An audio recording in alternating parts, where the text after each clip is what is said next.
இந்தியாவிடமுள்ள அவசரகால கச்சா எண்ணெய் கையிருப்பை சர்வதேச சந்தைக்கு திறந்துவிட முடியாது என இந்தியா பதிலளித்துள்ளது. அமெரிக்கா, இஸ்ரேல் படைகளுக்கும் ஈரானுக்கும் இடையே நடைபெற்று வரும் போர் காரணமாக கச்சா எண்ணெய் விலை வரலாறு காணாத வகையில் உயர்ந்தது. குறிப்பாக கடந்த மார்ச் 9ஆம் தேதியன்று ஒரு பேரல் கச்சா எண்ணெய் விலை $119 அமெரிக்க என்ற உச்சநிலையை எட்டியது. உலகளாவிய எண்ணெய் ஏற்றுமதியில் சுமார் 40 விழுக்காடு பங்கு கொண்ட வளைகுடா நாடுகளில் இருந்து கச்சா எண்ணெய் விநியோகம் கடுமையாக சரிந்திருக்கும் நிலையில் உலகளவில் கச்சா எண்ணெய்க்கு கடும் தட்டுப்பாடு ஏற்பட்டுள்ளது.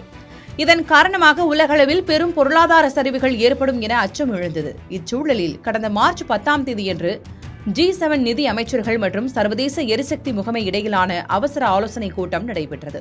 இந்த கூட்டத்தில் தங்களிடம் உள்ள அவசரகால கையிருப்பு கச்சா எண்ணெயை சர்வதேச சந்தையில் வெளியிட ஒப்புக்கொள்வதாக G7 நாடுகள் அறிவித்தன.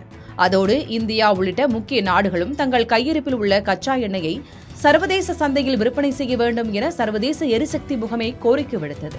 இச்சூழலில் மத்திய பெட்ரோலியம் மற்றும் இயற்கை எரிவாயு அமைச்சகம் சார்பில் டெல்லியில் உயர்மட்ட ஆலோசனைக் கூட்டம் நடைபெற்றது.